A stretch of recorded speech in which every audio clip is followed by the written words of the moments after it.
Good evening, everybody. While we wait for 7 o'clock, if you can hear me and see my shared desktop, please would you give me a thumbs up? And if there's anybody who wouldn't mind switching on their microphone and just saying hi to check that I can hear what you are saying, that would be great. If you could just put in the chat if I don't reply to you. Okay, thanks, Karen. If there's anybody who can just check that their microphone works and say hi. Last night I couldn't hear everybody.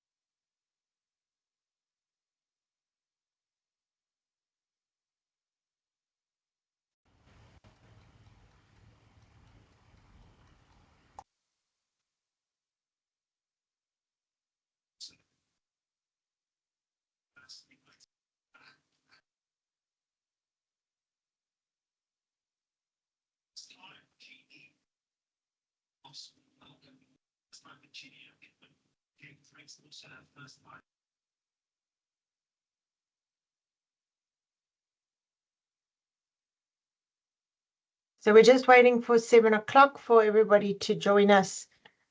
So I'll be back with you in a minute or two.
Good evening, everybody. I'd like to get started. I'm sure there will be a few people still joining us. Welcome, everybody. My name is Lyneth Crighton. I work at Brescia House School where I teach CAT, Computer Applications Technology, and I run the innovation and staff development regarding innovation. I am a Microsoft fellow, and that is why we are lucky enough, well, as part of the Microsoft Fellow program, Microsoft have kindly given me vouchers which teachers from Africa can use to certify themselves in any of the exams you can see on the screen before you. I have done all the Microsoft Office specialist ones, and I've done the Microsoft Certified Educator. I haven't yet done any of the fundamental exams, but hopefully in the next week or so, I also get a chance to do one of those. So tonight's is really an information session about how to prepare for the exams, what to expect in an exam, and then I'm going to tell you how to book an exam to complete online from home using use one of the vouchers that Microsoft have kindly sponsored as the payment method. Those vouchers are worth about $100 a voucher. So we're very grateful to Microsoft for the sponsorship of the vouchers. Please, if don't notice your question in the chat, please enable your mic and ask me directly, or type it in the chat. If somebody sees that I've missed it, please just let me know. And then I'll hopefully get through all your questions. If you're not speaking, if we could just keep our microphones muted. This webinar is recorded, so there will be a recording. And yes, that means that your names are displayed in some parts of the recording. If you don't agree to that, you're welcome to leave and just watch the recording. So let's kick off with the Microsoft Certified Educator exam. That is my favorite exam. Sorry, if you see me look left and right, it's because I have two screens, of which it doesn't want to let me change.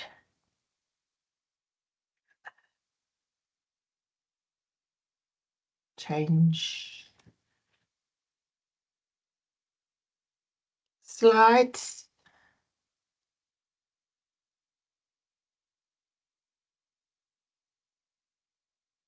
Sorry.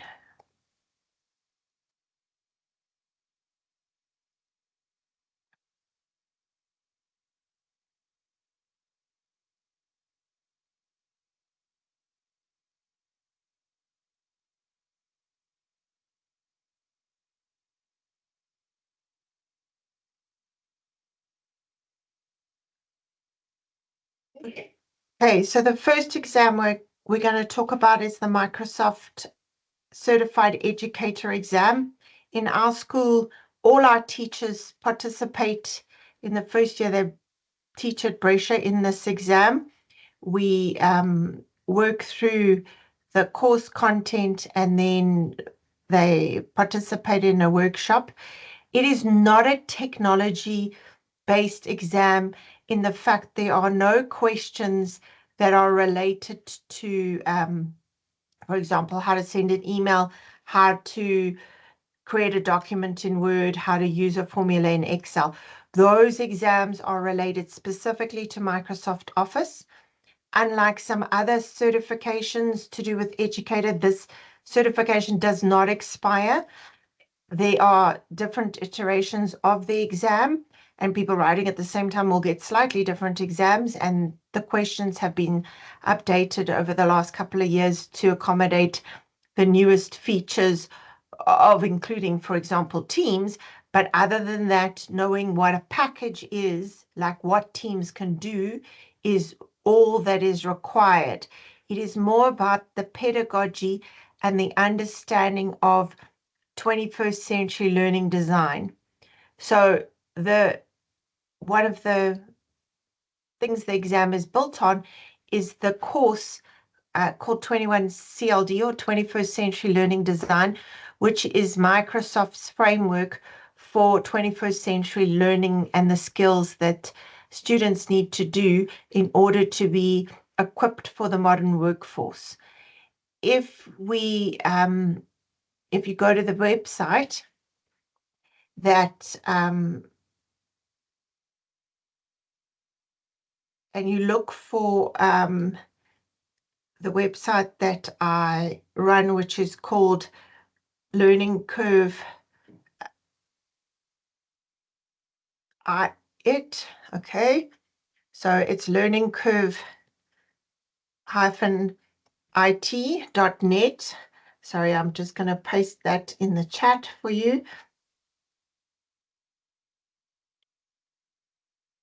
and you look under the Growth Hub, you will find the Microsoft Certified Educator page, and all the information regarding this exam is on this page.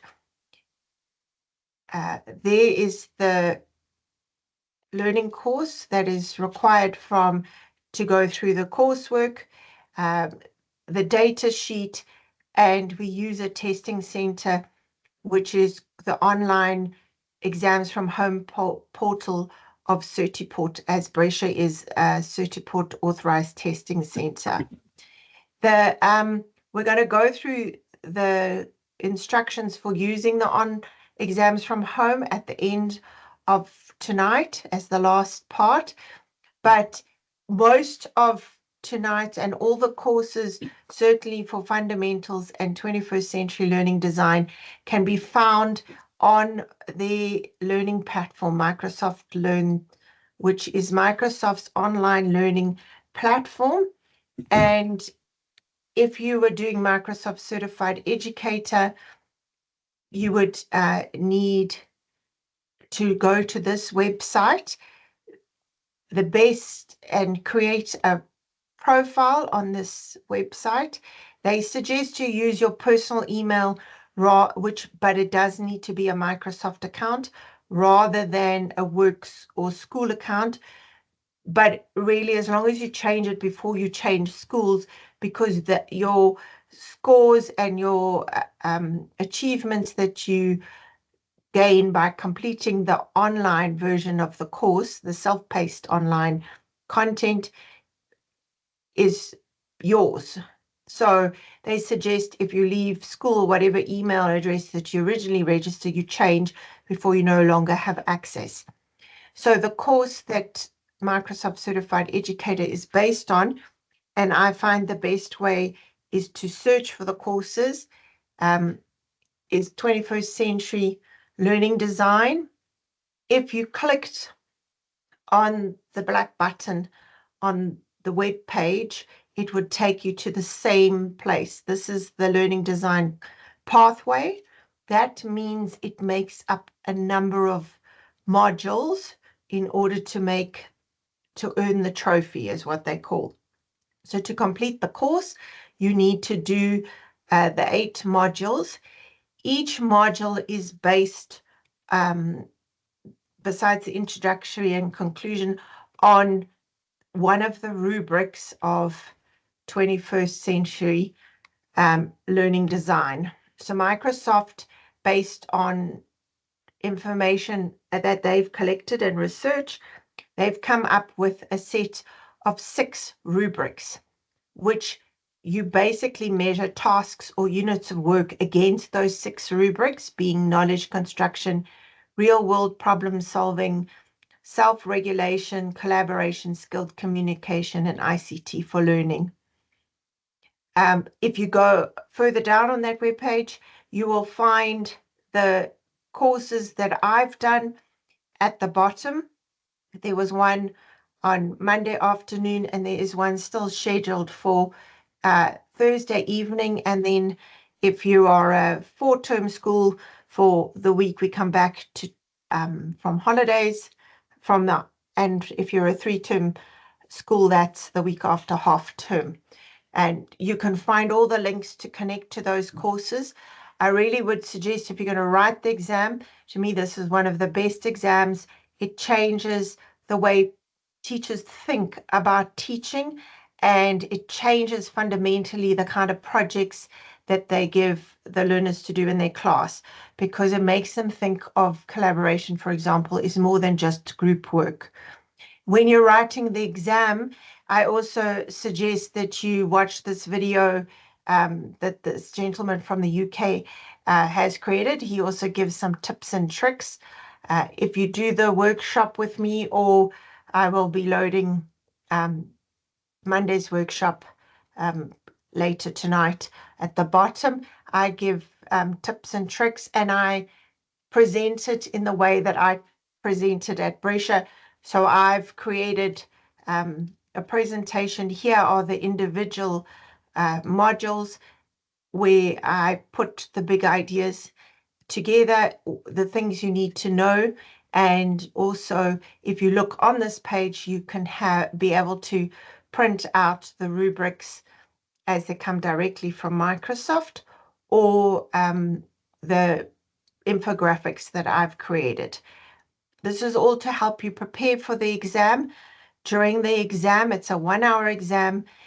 Most of it's to do with case study, in the fact that it tells you scenarios of what teachers have done.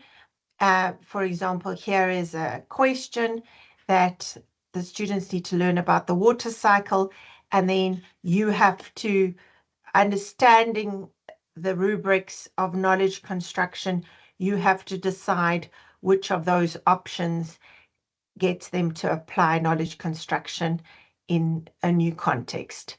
There is only one, there are lots of questions that include things like Minecraft and PowerPoint, but as I said before, it is more about what that package can do on a broad sense. It is definitely not how do you click, which button do you click. It is more knowing that Teams is a collaboration tool, and if you were sending individualized letters, you would use mail merge in Word. It's probably the most technical question that could come up. Everybody gets a slightly, well, every now and then there's a slightly, as in when I've had 30 people write, not everybody will get the same exam, and no, everybody gets it in the same order. So there currently, last year, the last people who wrote, there were either 30 or 40, 37 or 40 questions. They were in 3 sections. One or 2 sections were based as in the top screen there on a case study where you had the description, the learning activities, the rubrics, and you had to answer the questions. Some are multiple choice, some are drag and drop. Most of them, the actual rubric is given to you, as in the top one on the left. You can see it says rubrics, 21 CLD rubric. Over here, it is actually given in the question. And my biggest tip is figure out what the question is asking you before you read and read. So, for example, here, often you don't have to read the overview, the description of the students, the learning and teaching, because if you read the question, you're looking at collaboration level 5. You could go to the rubric, understand what level 5 collaboration meant, and then read to find that answer. The other thing that's very important, the hour from each section, you can't go back to the section, but this main time tells you how long you've got left, but it also shows you the overall total questions progress, because you might be in a section where you see this one says question 5 of 30, but in the bottom right you see it actually was question 3 of 3, and you might be in the 3 of 3 first, or you might still have 2 sections left. So it's very important to keep track of the time. There is a lot of reading, therefore it is important to read to find the answers.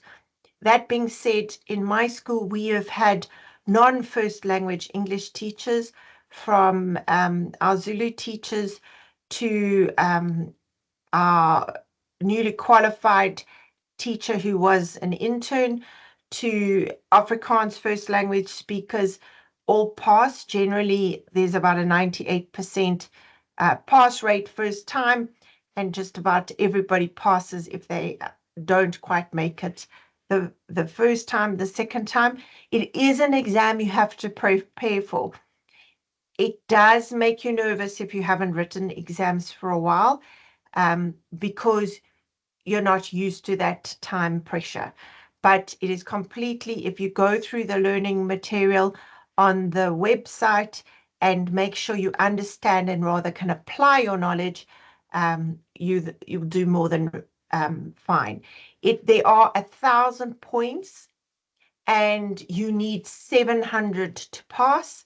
It tells you immediately when you get to the end of the course what your result is, and it would give you a pass mark, and it even tells you in each section what your percentage is.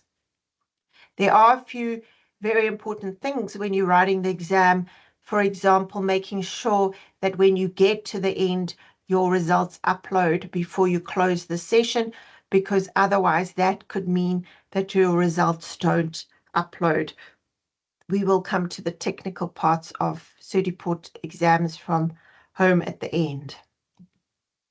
So if you were doing Microsoft Certified Educator, Microsoft Innovative Educator Expert, the closing date to be an MIE is on Monday the 17th at midnight, Seattle time. The learning pathway, as you can see in the middle, the 21st century learning design is one of the 4 learning paths you have to complete. And if you're applying for the first time, you have to talk about a project that relates directly to 21st century learning skills. And therefore, it is a very good place to start. And if you're considering doing applying, even if it is next year, starting with the learning design, certifying in the global certification will help you towards creating dynamic and amazing 21st century learning in your classrooms. And that in our school, we do it from the preschool teachers all the way to the matric teachers, because we believe in the concept of framing 21st century learning, and then we're all talking the same language when it comes to knowledge construction. So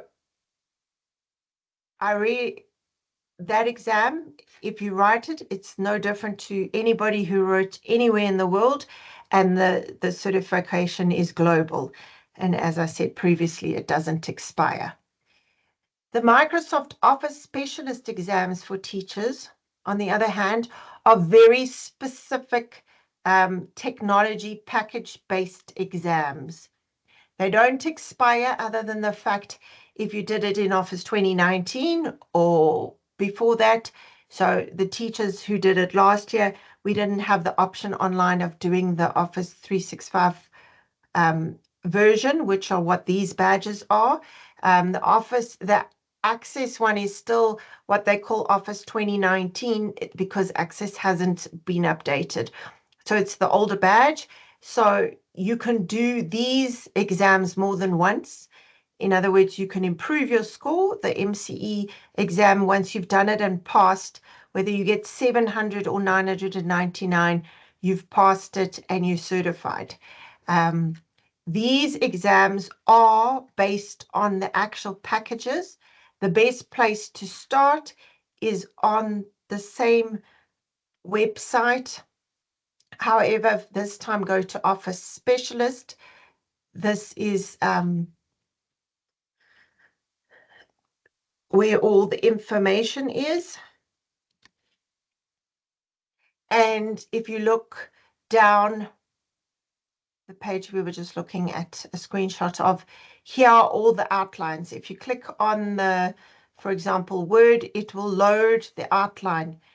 There is no specific course that Microsoft still have that you can prepare yourself for it.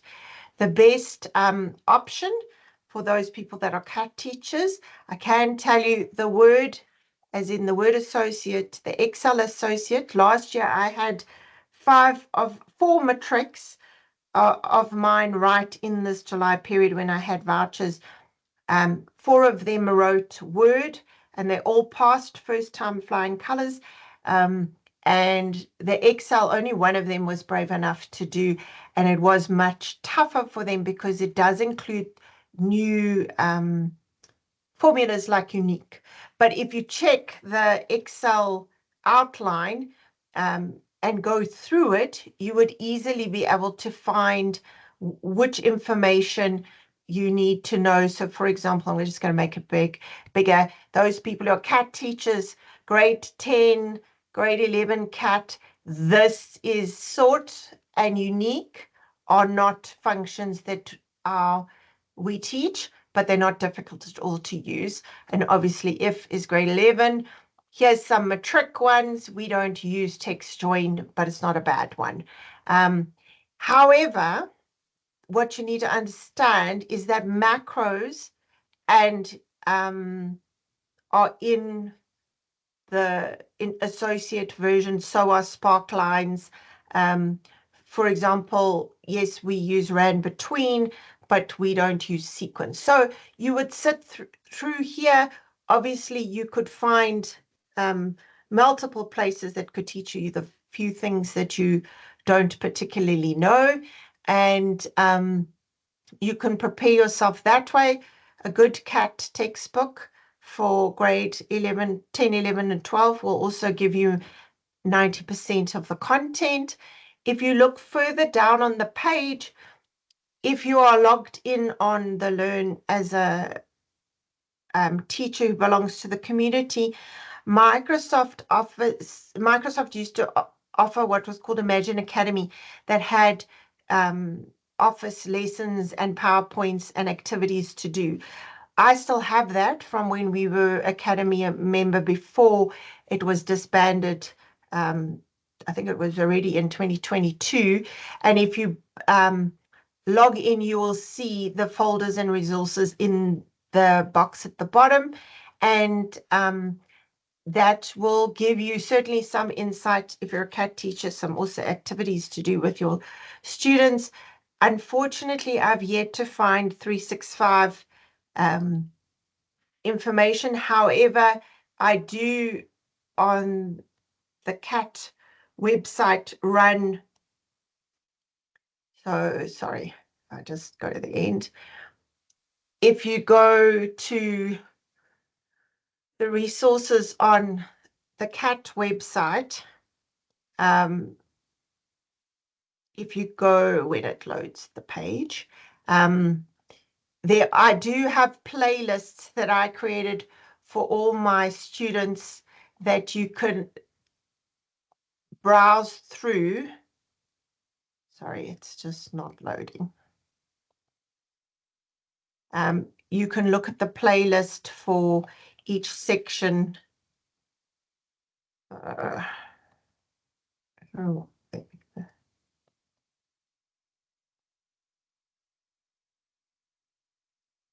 I'll see why it's currently not working. There are playlists that you can search through. So for example, I'm just going to show you on the textbook resources, you can choose Excel and whatever grade level, and there are a whole lot of videos that I've just created playlists. So you could look for somebody to explain an if statement if you are not a CAT teacher and you want to do this exam. This is what the exam looks like when you're in it.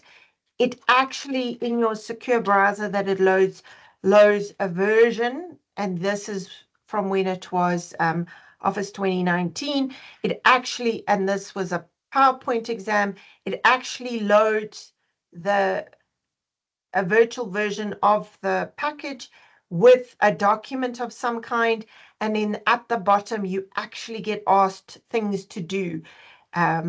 It ranges from 6 to 9 projects.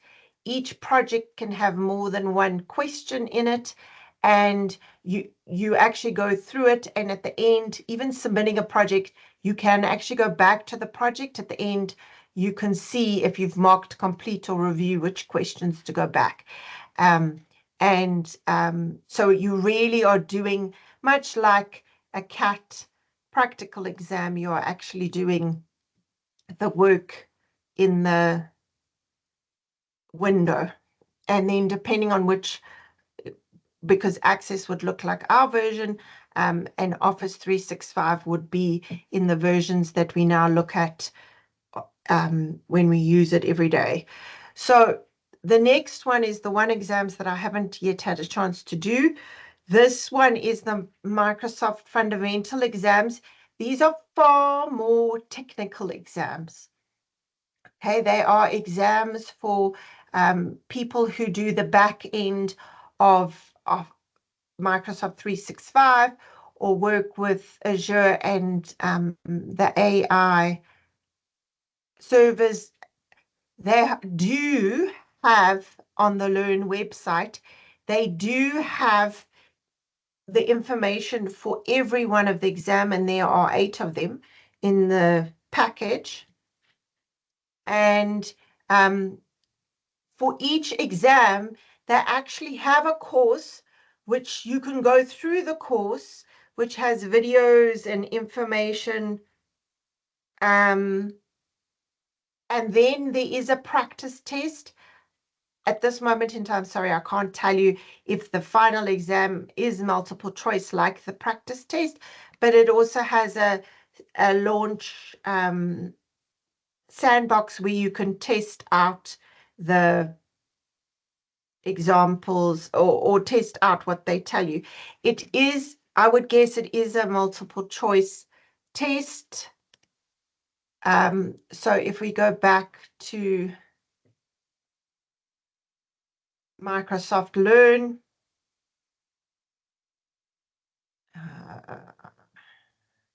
this is the fundamentals page. And so, for example, 365 is the one that I've been working on. If you follow it, there is the information. Here is how to prepare for the exam. Here's the practice test.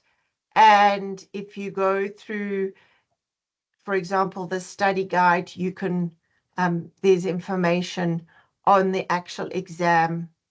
It is also like the other two. You need 700 out of the 1,000 points in order to pass. Okay, I have not found they do have a free practice assessment. I've not done those yet. But you are in this exam, there should be access to it. I can't, so that would be where you would find all the information regarding the exam.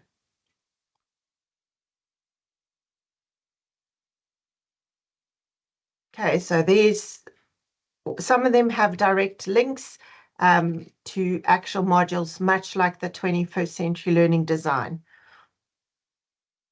So before we move on to how to write the exam, is there any questions that anybody wants to ask about the difference between the 3 exams and the content, or where to find the information in order to prepare yourself for the exams?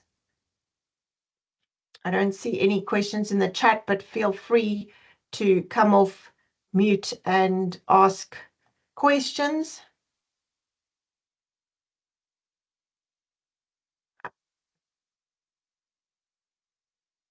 Yes. Good evening, ma'am. Hello, how are you? I'm fine. Fagbola Oluwakemi from Nigeria. Yes, lovely to meet you. Yeah, thanks so much. I really love what you've been doing. I could see that the chat box is not highlighted, so we could not send chat. Oh, it's probably, you just have to, I see Amy wrote a chat now. You might just need to find it. It is just a normal meeting, so it should be there. But ask your question on the microphone. It's not there. Anyway, let me forward my question. My question is, how do we get the voucher for the exam? So I'm going to explain that next. All right, ma. Okay. Thanks so much. Pleasure. Yeah. Are there any? Then what is the pass mark?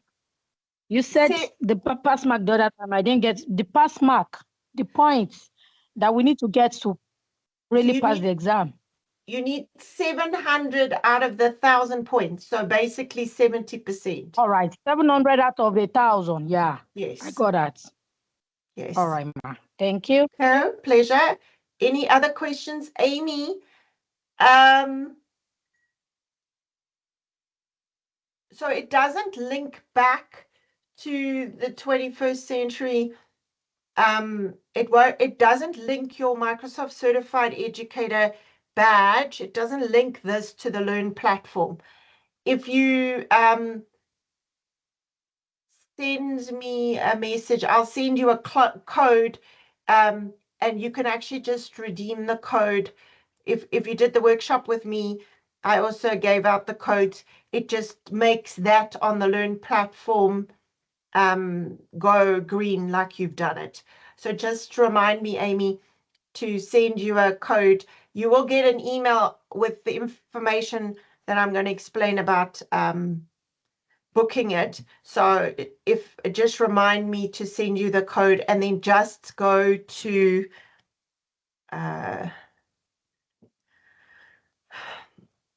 under your Learn profile.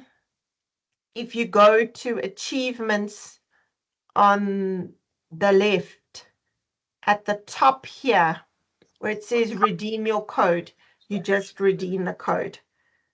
That's for Amy because she's already passed the exam. So the learning path, her learning path is not, she didn't get this trophy down here. And it hasn't changed. I did mine in 2020 is when it changed to the newest content with the newest videos. In 2019, when I wrote my exam, it was slightly different content. It's still based on the rubrics. They just refreshed the videos and what the rubrics looked like. So if anybody thinks of any questions, we can ask again. I'm just going to explain how the exam process works and how you can use one of the vouchers. So we use because Brescia is a Certiport certified testing center, and the vouchers that Microsoft give to teachers, MIEs, and have given me to offer to teachers from Africa, those exams have to be written with a Certiport authorized testing center. There are not lots of those easily available that don't cost anything. Brescia as a school have been using this online testing of Certiport since we first wrote MCE exams, which was in 2021, and all our teachers wrote online. So we've done it quite a bit. So my experience comes from, I haven't stopped counting how many online exams that I've now done. So the person who runs it and oversees what you're doing is called a proctor. Basically, you get an information from me that is going to download a secure browser. So the technical requirements, you don't need to photograph it or screenshot it because I'm going to show you where to find all the information, is that you need a computer or a desktop or a laptop with Windows 10 or 11 or a Mac version or a Chromebook. And you have to, because we offer them in English, you would have to have your computer set to that language. You need a full keyboard and a 2-button mouse. It's very tricky to do it if you don't have a mouse, or you don't often have to type, but it's recommended to have a full keyboard.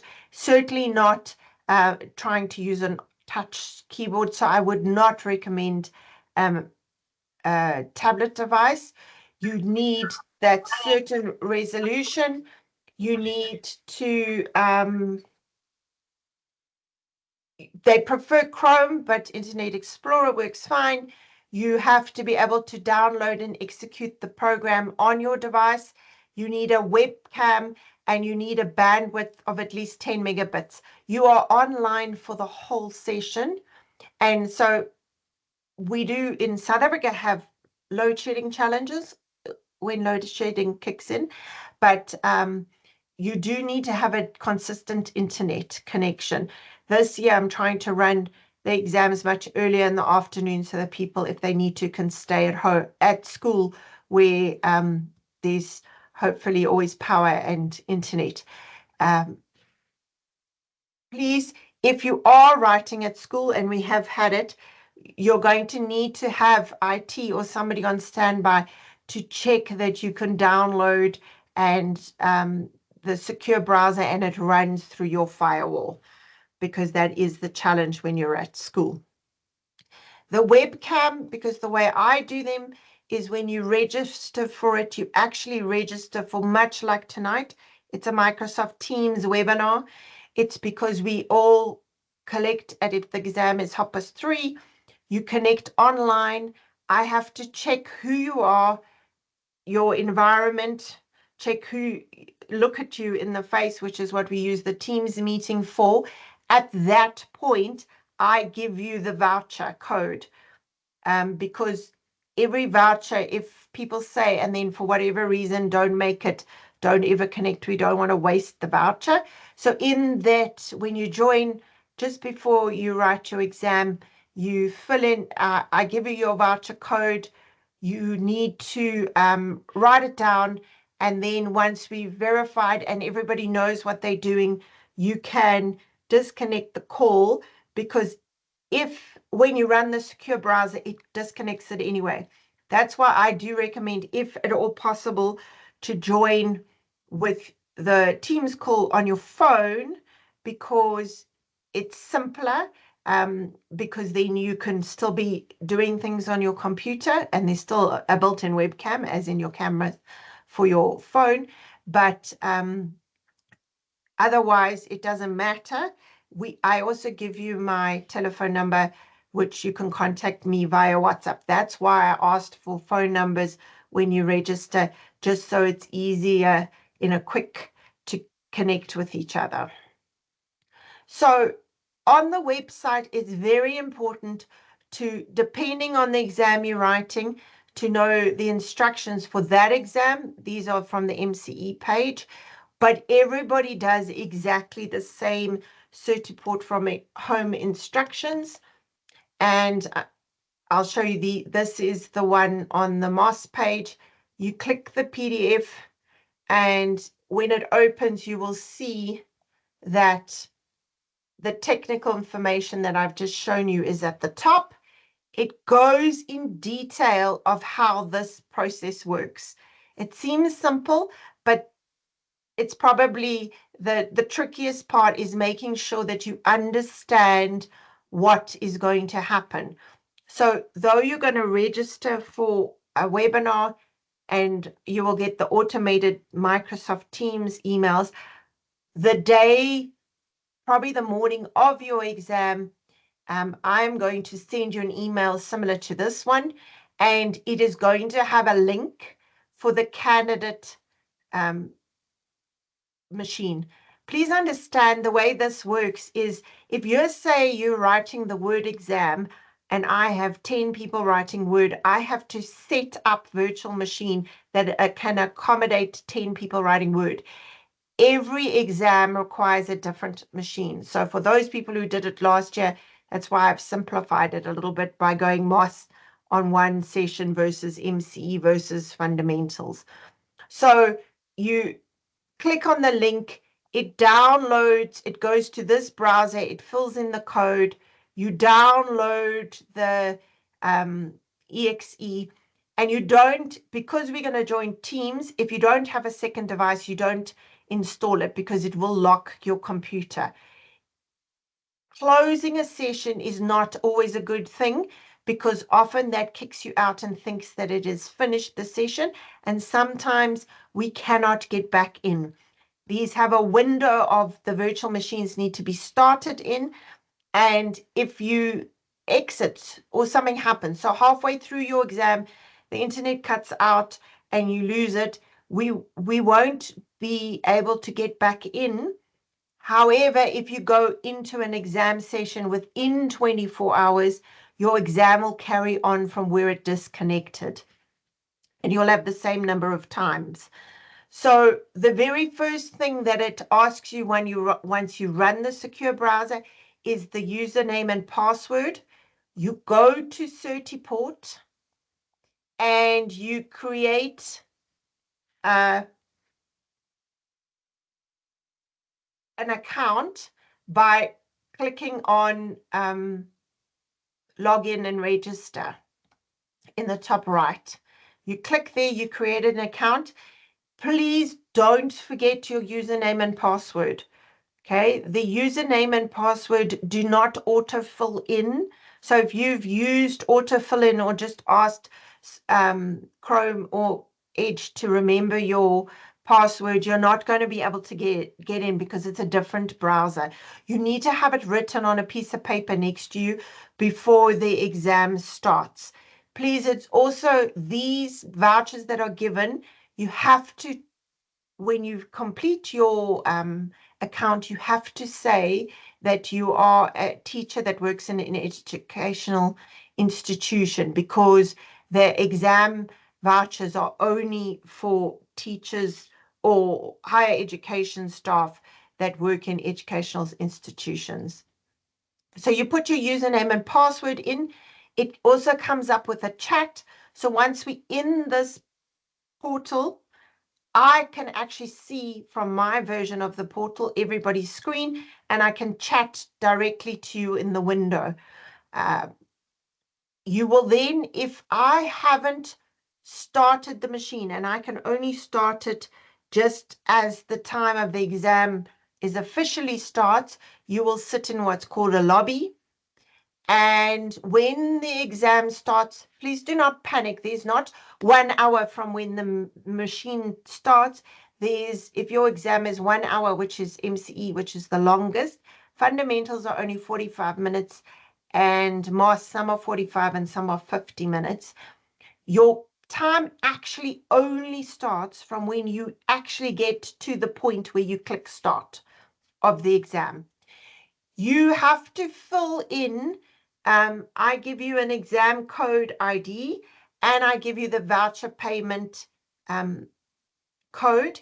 If you skip this part and do not fill in your voucher code, it will not let you take the exam because it perceives there is no payment. So you put in the exam group, you put in the voucher code before you say next. It will then put whichever exam that the code and the machine works for, and it sits on this window until I put as the proctor my username and password. Please, can I just ask for understanding that in order to get through the gracious number of vouchers that Microsoft have given me and give as many people the option, there could be quite a few people in the online writing at the same time. It's still going to take me to get to each person to put my username and password. So if you can just, if I did happen to miss you, just send me a WhatsApp. If you could just wait, I come put my username and password and click unlock the exam. You still then keep clicking through before you get to the part that says start exam. At the top, there is a big close session button. We only ever push that in extreme emergencies. In other words, because if you do that, it will end your exam. It says you are finished. And if you are outside the window, you won't even get back in. If you've forgotten to put your voucher, you have to rather log off and log on using the little man. But this closed session is to say you're completely finished. And that is also when you must not ever push that until after you have seen your results. Because if you push that instead of putting next unfinished exam in the bottom right, what happens is your exam results don't upload. And if we don't log in within 24 hours, your exam and becomes null and void. It disappears into the ether. So this is really the last resort of this blue button. By then, we on the phone to each other talking about how we're going to solve the problem. So you need to make sure you understand the instructions and you're familiar with what is going to happen, and you have a username and password. There is a video on the MOS exam page. This is the sample of one that was sent last year. I simply forward the email to you the morning of the exam. Please understand, I am also a teacher. I teach grade 11 and 12. In June and July, my kids are finishing term work and then writing exams. So sometimes I'm not as quick in the mornings as others, but you will always get it at time to be able to access it before the exam starts. Okay, and if you're writing the MOS, you can watch, there's a video about how MOS shows on the website on the MOS page. Sorry, so there's the email. It tells you it's important to start 30 minutes before. The only challenge with that is it locks your device as soon as you run that exe. So if you only have one device, my suggestion is you download it, you have it ready. Once you've spoken to me in the web, in the Teams meeting, you disconnect and run the exe, because it's a one-step process. The exe runs and opens the browser. Yes, ask your question. Hi, Lyneth. Hi. Sorry. I just wanted to ask, so we can join the Teams meeting on our iPad and then Yes. write the actual exam on our desktop. Yes. Just because Perfect. it's easier to be in the Teams call on your iPad and your phone, and then because then the portal, what they're saying half an hour before, can be joined. Their thing is that you're supposed to check the I have to verify your identity, as in I just check you are a real person and not some AI avatar, and I kind of can see around your room. Obviously, we're all teachers, so we know the implications and why we don't cheat, or it is not open book exams, any of them. But and you can't use your device, your second device, for Googling the answer or something like that. That's not, it's just there to connect to the call. And also, if you need me to WhatsApp me or something, that's why it's much easier to have a phone or tablet available. Yes. Oh, hello, Mrs. Nieuwenhuizen.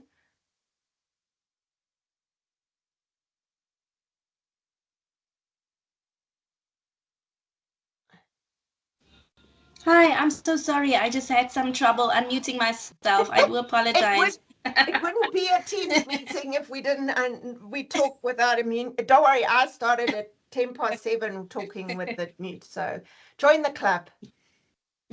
Lyneth, thank you so much for this. It's so informative. I just had one quick question. So, with regards to the two devices that you said, you say that the one would be for joining the Teams call, am I right? The other one would be for the exam. Yes. You don't What have would to. those two devices be for? Yeah. So you don't have to have two devices. If you don't have two devices, you join the call. You can download from this link. You can download the exe, join the call, get your voucher, ask me any questions, leave the call, and then run your exe. If you have two devices, it means that you can download and run the exe and create your secure browser, and then still talk to me on the other device. Because when it locks your computer in that secure browser. You can't alt tab, you can't mute, you cannot turn down the sound. Like if the Teams call is open in the background and I talk, you would hear it. You can't get to it. The only way to get to it is closing the session, which is not advisable. So that's why I suggest, if possible, two devices, or at least a phone that you can get ask any questions for. Okay, perfect. I understand. Thank you so much. Okay. Your question, Sue? Lyneth, I just wanted to understand. I heard you say something about it's not an open book test. So, do we have to know the rubrics? I'm applying for MCE. Do I have to know the rubrics off by heart? As well as because each one has two rubrics. Do I have to know those off by heart? So the main focus in the MCE exam is on the Word version of the exam. Sorry, I'm just going back to my presentation, and you go all the way back. So you never see the decision tree version. If you've done the course, you'll know what I mean by the decision tree version. If you look on the screen now, often the rubric is at the top, and it's those Word versions of the rubric. Okay, so you're not allowed to take notes and into the exam. You're not allowed to, because actually they give you the rubrics. They give you this Word version of the rubric. Okay, no, perfect. Thank you so much. So yeah, I have, and I'm going to say that it is challenging because if you use a smaller device, it is quite small. And if you look in the bottom right, you have to scroll up and down. So the best thing to learn from is a blank set of the Word version of, as in the Word versions of the rubrics, so that you can know, but you almost need to hang your hat on understanding that the highest knowledge construction is interdisciplinary, and often they're going to look for the highest one. Or the lowest one. Sometimes it talks about the level in between, but when they're talking about the level in between, they generally give you a rubric. So most times, and I say this, I do know I've done it a lot of times, but the more you work with it, the more you tell it. As I tell my children, put in my class, put it up in the bathroom, put it up in the kitchen, and when you're standing there, read it over. But explain it to somebody. If you explain it to somebody, then you will be better off.